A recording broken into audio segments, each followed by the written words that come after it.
ओम सच्चिदानंद परमात्मने नमः। यह ऋग्वेदाधिभाषिका का प्रथम प्रकरण ईश्वर प्रार्थना विषय आरंभ होता है।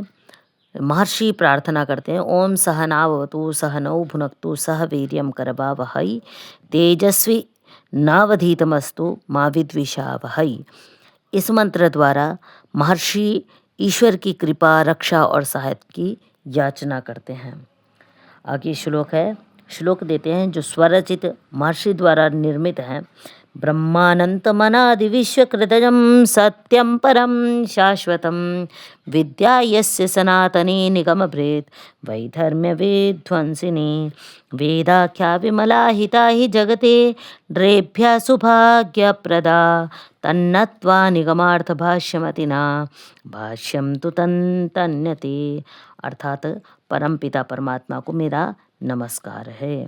काल रामांक चंद्रेब्दे भाद्रमासे सिते दले प्रतिपद्यादित्यवारे भाष्यारंभ कृतो मया। अर्थात भाद्र मास के शुक्ल पक्ष की प्रतिपदा तिथि को रविवार को 1933 विक्रमी संवत को भाष्य का आरंभ किया जा रहा है। दया आनंदो विलसति परः स्वात्म वेदितः सरस्वत्यस्याग्रे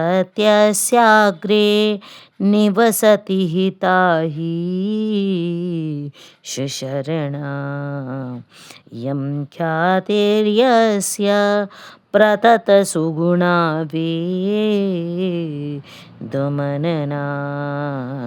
स्तनेनेदं भाष्यं रचितमिति बोध व्यमनका। अर्थात यह जो वेदभाष्य किया जा रहा है, यह इसका भाष्यकारकर्ता महर्षि दयानंद सरस्वती है, ऐसा उन्होंने बताया। फिर आगे बताया, मनुष्येभ्यो हिताय सत्यार्थम सत्यमानतः ईश्वरानुग्रहेणेदम वेदभाष्यम विधीयते। मनुष्य संपूर्ण मनुष्य जाति के हित के लिए और सत्य का प्रकाश करने के लिए ईश्वर के अनुग्रह से यह वेदभाष्य किया जा रहा है। संस्कृत प्राकृताभ्याम यद भाषाभ्याम अन्वितम शुभम मंत्रार्थ वर्णनम चात्र क्रियते कामधुंगमया। अर्थात संस्कृत और प्राकृत भाषा में यह वेदभाष्य किया जाएगा। आर्याणाम ऋषीणाम या व्याख्या रीति सनातनी साताम समाश्रित्य मंत्रार्था विधास्यन्ति तो नान्यथा। अर्थात आर्यों की, ऋषि मुनियों की जो सनातनी व्याख्या रीति है, उसी का आश्रयण करके मंत्रार्थ किए जाएंगे। ये नाधुनिक भाष्य ही ये वे टीका भी वेद दूषका दोषा सर्वे विनश्येयु अन्यथार्थ विवर्णना। जो आधुनिक भाष्य हैं, जिन्होंने टीकाओं के माध्यम से वेदों को दूषित कर दिया है, गलत अर्थ दिखा दिए हैं, उन सब का भी यहाँ पर निवारण किया जाएगा, है ना। वो सारे यहाँ पर नष्ट हो जाएंगे। सत्यार्थश्च प्रकाश्येत वेदानां यः सनातनः ईश्वरस्य सहाय्येन प्रयत्नोऽयं सिद्ध्यताम्।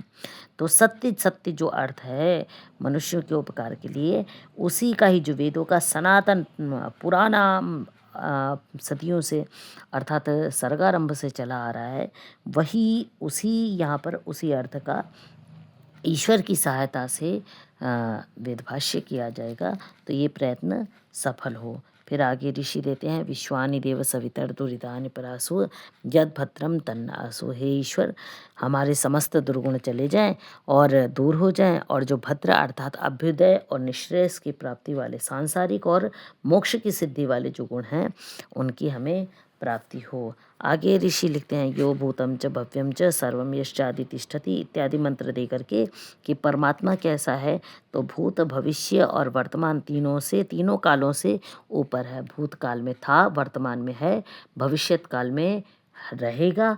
तो जो तीनों कालों में विद्यमान हो वही परमपिता परमात्मा है। जो किसी एक काल में बंध गया, केवल भूतकाल में या वर्तमान काल में, वह परमात्मा नहीं, वह मनुष्य है। तो उस परमात्मा से प्रार्थना कर रहे हैं, उसको नमस्कार कर रहे हैं महर्षि यहाँ पर। फिर आगे देते हैं, या आत्मदा बलदा यस्य विश्वोपासते इत्यादि मंत्रों के माध्यम से परमात्मा से सहाय की ही प्रार्थना कर रहे हैं और ईश्वर का ही गुणगान कर रहे हैं महर्षि। एत्यम शम।